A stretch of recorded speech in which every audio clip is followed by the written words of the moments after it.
김수종이 꿈꾸는 정의롭고 원칙이 살아있는 대한민국.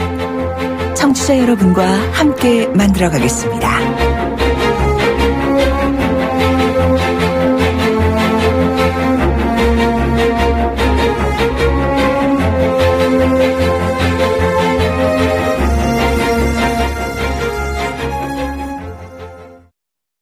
공기가 탁해 작업이 안 됩니다.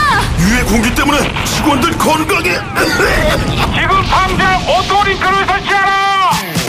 오토링크 산업용 집진기, 각종 분진과 오일 미스트, 농자품, 작업장 냄새와의 전쟁 끝.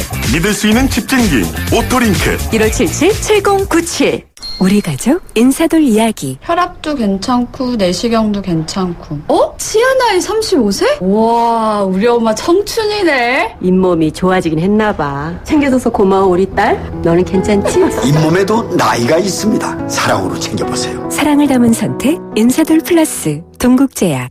400년 된 기와집이 마을을 이루고 마을을 관통하는 작은 강에는 유유자적 나룻배가 흐른다.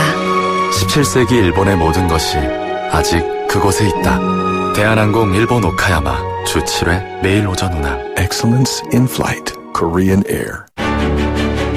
깨끗하고 정직하게, 투명하고 순수하게, 올림픽 정신을 평창수에 담았다.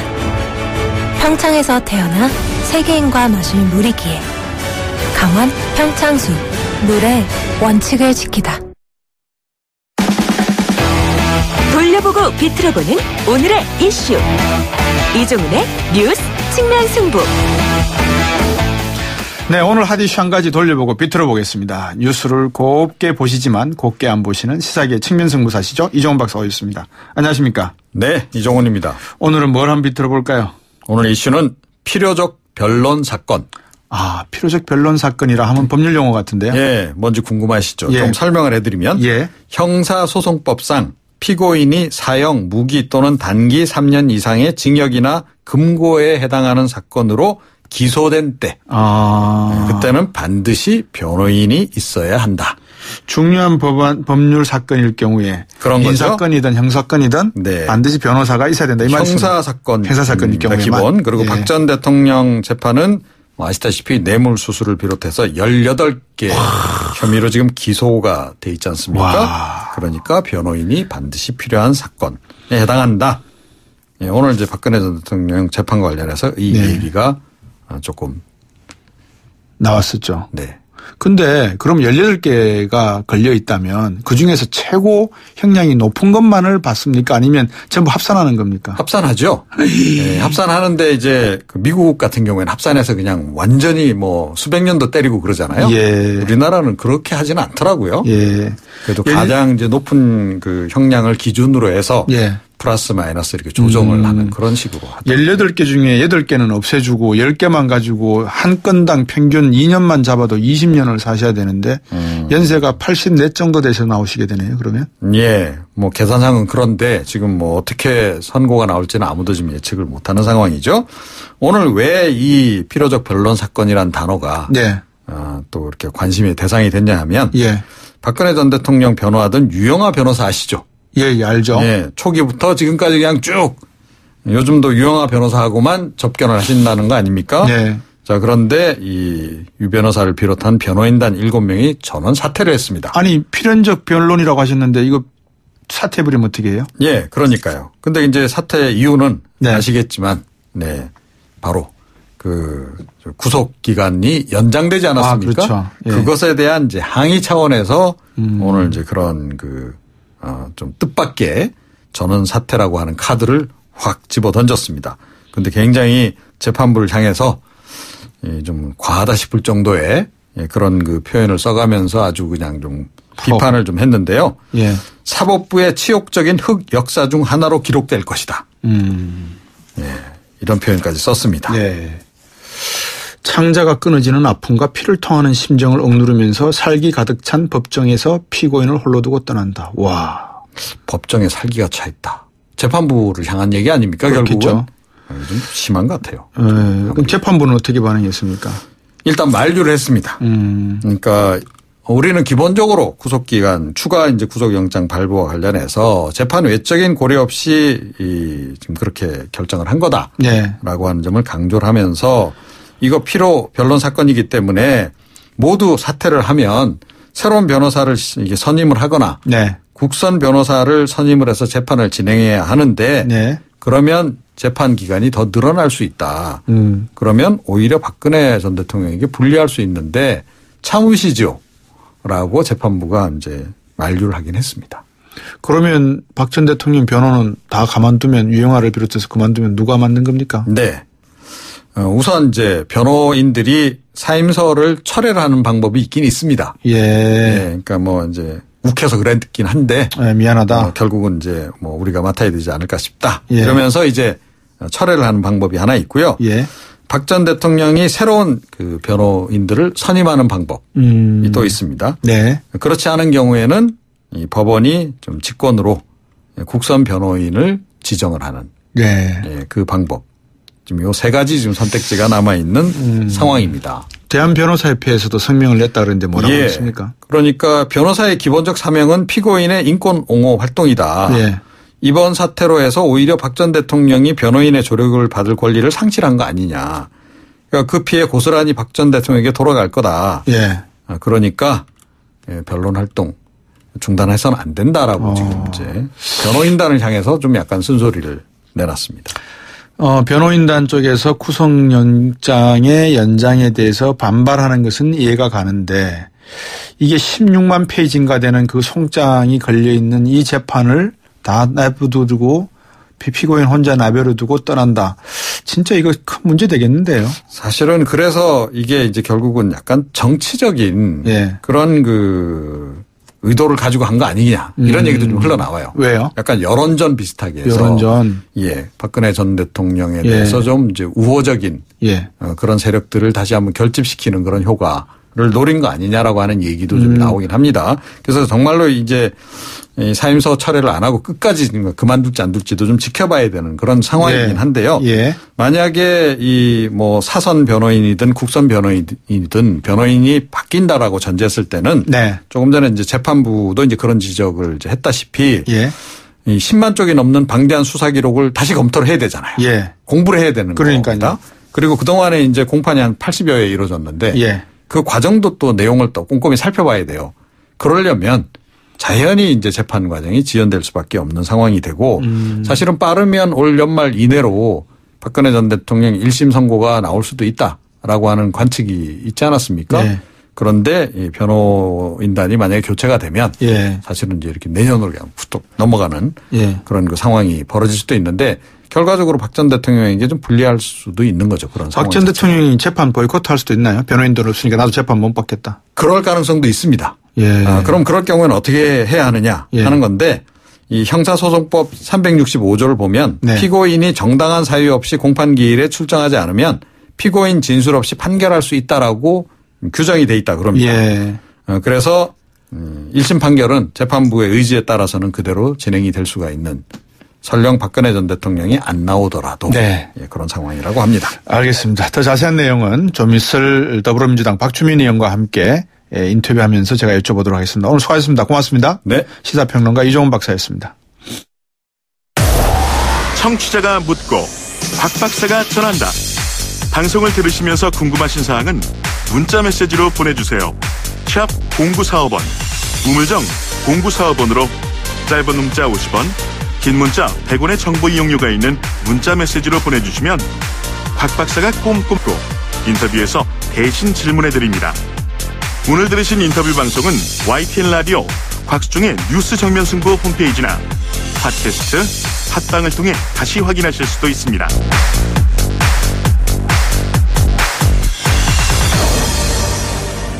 네, 국정감사 기간이죠. 오늘 법무부 국정감사에서는 공수처 관련해서 법무부 안과 또 박근혜 전 대통령의 첫 법정 발언을 놓고 여야가 충돌을 했다고 합니다. 청취자 여러분들께서도 박근혜 전 대통령의 첫 법정 발언 아마 이야기 들으셨고 아마 읽으셨을 것 같습니다.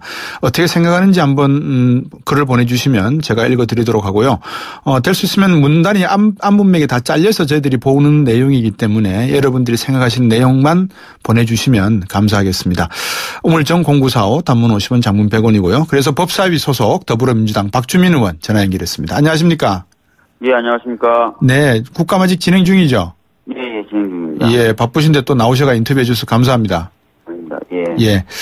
그 법무부가 내놓은 공수처안 지난번 법무검찰개혁위원회의 공수처 공고안보다 조금 후퇴했다, 고양이가 됐다 이런 이야기도 나오던데 박주민 의원도 그게 동의하십니까? 아무래도 이제 규모가 작아진 것에 이제 초점을 맞춰서 그렇게 평가를 하시는 것 같은데요. 예. 규모가 좀 작아진 부분에 대해서는 저도 좀 아쉬움은 있습니다. 네. 그런데 이제 원래 저희 당 더불어민주당하고 국민의당이 함께 냈던 박범계 의원안의 경우에도 검사가 한 20명 정도였거든요. 예. 거기에 비춰보면 25명으로 규정한 법무부 안이 그렇게 많이 규모를 줄였다라고 또 보기도 어려운 게 사실입니다. 그래서 예. 아쉬움은 좀 있지만 그렇다고 해서 한간의 평처럼 뭐 반토막이 됐다라든지 이렇게 보기는 좀 어려울 수 있을 것 같습니다. 그 박주민은 보시기에 지금 어느 목적, 그러니까 이 공수처를 설립하는 목적에 대한 이야기들은 별로 안 나오거든요. 그게 뭐 규모가 얼마다 뭐 이거 가지고 지금 이야기를 하고 있는데 본질은 무엇을 하기 위한 것이고 어떤 역할을 해야 된다. 그렇기 때문에 어떤 기능은 갖춰야 된다. 그래서 규모가 얼마 돼야 된다. 이렇게 나와야 되는데 목적이 어디 있다고 보십니까? 방향. 예, 뭐 다 아시겠지만 이 공수처는 고위공직자의 비리라든지 부패라든지 범죄라는 것을 수사하기 위한 겁니다. 네. 그래서 이제 필요한 적정한 인원과 규모를 갖추면 되는 것인데요. 예. 박범계 의원안의 경우에도 아까 말씀드렸던 대로 검사가 20명 정도는 될 것이다라고 설계를 했었던 이유가 그 정도의 규모로도 충분히 검찰을 견제하면서 고위공직자의 비리를 수사하는 데는 문제가 없을 것이다라는 전제가 있었던 것이거든요. 네. 그런 것에 비춰봤을 때는 아까 말씀드렸던 이 공수처의 목적이나 기능을 훼손할 정도로 규모를 축소했다라고 보다는 취지의 말씀이었습니다. 예. 여기서 말하는 고위공직자라고 하는 것은 어느 정도 직위를 말하는 겁니까? 대통령의 친인척이라든지요. 예. 검찰, 판사, 국회의원 이런 사람들을 얘기하는 것입니다. 예. 국회의원도 포함되는군요. 네, 국회의원도 포함됩니다. 예. 그 법무부 공고안과 관련해서 우리 박주민 의원께서는 공수처 검사들이 1년간만 대통령 비서실 공무원으로 임명될 수 없도록 한다. 이 점을 지적하셨는데 이 문제를 왜 지적을 하셨을까요? 공수처는 이제 검찰의 한계를 극복하기 위해서 만들어지는 것인데요. 특히 검찰이 갖고 있었던 정치적인 독립성과 중립성이 부족한 부분, 그것을 뛰어넘기 위해서 만들어지려고 하는 기구입니다. 예. 그런데 이제 공수처에 가 있던 검사가 퇴임한 이후에 1년 정도만 청와대로 못 간다라고 한다면은 사실상 퇴임하고 나서 1년 정도 있다가 난 청와대 가야지라는 생각을 할 수가 있거든요. 네. 그러면 청와대로부터 독립됐다라고 보기가 좀 어렵지 않나라는 차원에서 문제제기를 했습니다. 이 부분은 그래서 법무부 장관도 자기가 생각하기에도 1년은 좀 짧은 것 같다. 이 부분은 좀 참고해서 개선하는 방법을 고민하겠다라고 답변을 줬습니다. 그러면 공수처가 물론 뭐 수사 기능도 있어야 되고 해서 검사들이 들어가는 것도 이해가 되지만 다른 지금 우리 문재인 대통령 정부에서 하고 계시는 여러 가지 개혁안에 보면 일반 시민단체라든지 민간인들이 국정원 개혁 TF까지 들어가 있지 않습니까? 네네네. 그렇다 그러면 공수처 안에 왜 민간이나 일반 NGO들 출신들은 포함이 되는 겁니까? 아니면 오로지 검사들만 포함이 되는 겁니까? 지금 이제 핵심적으로 조직 관련돼서 얘기되는 것은 이제 검사의 숫자입니다.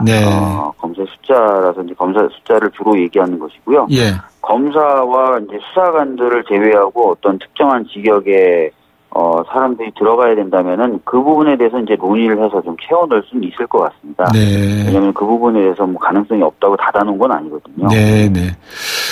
그러면 일단은 뭐 다시 본론으로 돌아가면 박상기 법무부 장관의 검찰개혁 의지 이 부분에 대해서는 의심할 필요는 없는 거겠죠? 지금까지 봤을 땐 좀 그런 건 아닌데요. 오히려 제가 봤을 때 좀 아쉬운 점은 뭐냐면 지금 그 법무검찰개혁위원회는 우선수사권을 가지도록 되어 있어요. 그러니까 특정한 범죄에 대해서는 검찰이나 경찰보다는 공수처가 우선해서 수사를 하겠다라고 하는 그런 권한입니다. 근데 이 우선수사권을 법무부 안에서도 인정을 하면서도 다른 기관이 공수처에게 통지해주는 의무는 없는 것으로 지금 만들어놨어요. 무슨 얘기냐면 검찰이 이제 공수처 수사 범위에 해당하는 범죄를 수사할 경우에는 공수처에 통지를 해줄 경우에는 공수처가 그 사건을 가져올 수 있잖아요. 그렇죠. 근데 통지 의무가 없다면은 그냥 검찰이 조용히 수사를 계속 해버릴 수도 있는 거예요. 그래서 이제 우선 수사권을 유명무실화 만들 수 있는 건데. 그러네요. 그래서 이제 통지 임무를 좀 두자라는 의견을 이제 박범계 의원이 오늘 박상기 법무부 장관 상대로 질의를 했고. 네. 그 부분에 대해서 부정적으로 답변하지 않았습니다. 이후 논의 과정에서 네. 반영될 수 있을 것이다라고 박상기 장관도 대답을 했습니다. 그러면 더불어민주당 박범계 의원이 내놓은 그 공수처 관련 법안, 그다음에 양승조 의원, 정의당의 노회찬 의원, 지금 각각이 내놓은 여러 가지 공수처 관련 법안 3건 중에서 법무부가 들어보고 절충할 수 있는 부분은 절충하겠네요. 네, 그렇게 하겠다는 게 지금 박상기 장관의 계획이고요. 예. 또 어쩔 수 없습니다. 법안은 결국은 이제 국회에서 논의되는 것이고요. 법무부가 네. 독자적인 법률안을 내겠다는 건 아니어서 예. 결국은 이제 방금 말씀하셨던 그 새 법률안, 그리고 저도 하나 지금 내려고 그러거든요. 그럼 네. 한 4개의 법안을 가지고 논의하는 과정에서 또 법무부가 오늘 냈던 의견까지 포함해서 논의가 되면서 예. 절충, 조화, 통합 이렇게 이루어지면서 이제 법안이 최종적으로 완성이 될 것입니다. 예. 우리 박주민 의원 같은 국회의원들이 좀 많으셨으면 좋겠어요. 왜냐하면 예. 다른 국회의원분들은 이렇게 전화 연결하면 꼭 자기 지역구 이 말씀을 하시면서 누구누구입니다 이렇게 말씀을 하시는데 예. 그냥 일만 꾸준히 앞만 보고 가시는 분 같아서 마음으로 참 응원도 해드리고 싶은데 그 박주민 의원님 한 가지 네. 질문이 또 제가 드려보고 싶은 게 이제 네. 박근혜 대통령 문제입니다. 네. 오늘 법정에서 입장 표명했다 그러거든요. 네. 뭐라고 하셨냐면 법치의 이름을 빌린 정치 보복이다 이렇게 말씀을 앞뒤 문맥은 잘 모르겠습니다. 네네. 일단 그 문맥만 놓고 보면 좀 섭섭하다 이런 말씀을 하신 것 같아요. 어떻게 들으셨습니까? 오늘 저도 그 국감장에 있느라고 직접 듣거나 자세히 보지는 못했는데 2가지 말씀하셨던 것 같아요. 하나는 네. 정치 보복의 희생은 자기로서 끝났으면 좋겠다라고 해서 예. 현재 진행되는 재판을 하나의 정치 보복으로 좀 정의를 하셨던 것 같고요. 네, 예. 또 하나는 앞으로 진행될 재판의 어떤 공정성이나 이것에 대한 믿음을 저버렸다. 예. 사실상 재판을 거부하는 거죠. 그래서 이제 2번째 말과 연동돼서 오늘 제가 알기로는 변호사들이 전부 사임한 것으로 알고 있습니다. 그렇다고 그러더라고요. 예. 변호사가 다 사임하면은 박근혜 전 대통령에게 네. 불리한 거 아닙니까? 사실 이제 국선 변호인을 붙여서 재판을 하는 경우도 있고, 아까 예. 말씀하셨던 것처럼 이제 궐석으로 재판을 할 수도 있는데요. 네. 아무래도 이제 기존에 있었던 변호사들이 사임하게 될 경우에는 재판 절차가 지연되겠죠. 네. 국선 변호인을 붙이려는 어떤 시도나 이런 것들이 있어야 되니까요. 예. 그래서, 연내에 뭔가 선고가 이루어지지 않을 가능성도 매우 커져서. 네. 정치적으로 좀 이 재판이 흘러갈 가능성이 많이 커졌다. 예. 저는 좀 그렇게 보고 있습니다. 예. 예. 이 박근혜 전 대통령이 재판을 거부할 가능성이 있다고 보십니까? 실질적으로 지금 이미 변호사들을 다 사임시켰다는 것은 이후 네. 절차에 대해서는 정치적으로 대응하겠다라는 것을 보여지거든요. 그렇죠. 그렇게 되면 이제 재판을 거부한다든지 예. 여러 가지 어떤 메시지들이 나올 가능성이 있습니다. 예, 예. 그래서 예. 벌석 재판이든 이것들이 벌어질 가능성이 전혀 없는 것은 아니라고. 우리 또 박주민 의원 그러면 세월호를 또 생각 안 할 수가 없고 이야기 안 할 수가 없는데 또 세월호 네네. 이슈가 나왔습니다, 최근에. 네. 최초 보고 시점 조작 의혹 나오지 않습니까? 그죠? 네네. 근데 이걸 또 윤석열 지검장이 지휘하는 서울중앙지검에서 수사하겠다 이러는데 네. 또 어떻게 갈 것 같습니까? 이 부분은? 윤석열 지검장이야 다 아시는 것처럼 사람 충성하지 않는 네. 그런 검찰 아니겠습니까? 예. 적절하게 수사를 할 것이라고 보고요. 워낙 예. 사안이 중대한 것인데 이것은 예. 많은 분들이 이것을 제대로 수사해달라고 지금 요구하고 있고 예. 또 헌법 어떤 질서의 수호라든지 이런 측면에서도 공정하게 수사가 돼야 될 필요성이 굉장히 큰 사건이거든요. 예. 잘 진행될 것이라고 보고 있습니다. 예. 박주민 의원께서 처음 국정활동 하시는 거 아닙니까? 그죠? 네네네. 한 1년 정도 지나가면서 느끼신 소외라고 할까요? 세월호 사건도 그렇고 박근혜 네. 대통령 심판 탄핵 건도 그렇고 국회가 지금 국정감사 기간 동안에 어떤 느낌을 받으셨습니까? 짧게 한번. 사실 국회 차원에서도 지금 과거 정권의 잘못된 점을 드러내고 좀 바로잡으려는 노력을 계속 하고 있는데요. 이게 그렇게 쉽지는 않더라고요. 예. 모든 일에 이제 쉬운 건 없는 것 같고 예. 끝까지 최선을 다해야 되겠다 이런 생각을 하고 있습니다. 박주민 의원께서 최선을 다해 주시면 조금 많은 분들이 공정하지 않을까 이렇게 생각을 해보면서 하여튼 국정감사 기간 동안에 바쁘신데 인터뷰해 주셔서 고맙습니다. 예, 감사합니다. 예, 더불어민주당 박주민 의원이었습니다. 2679번님, 다스는 누구 겁니까? 문자 주셨죠? 요즘 이 댓글이 유행처럼 번지고 있다고 하는데요. 잠시 3부와 4부 팩트체크 트루맨 시간에서 누구 건지 명확히 한번 가려보겠습니다. 안 그러면 고재열 기자 제가 좀 때릴 겁니다.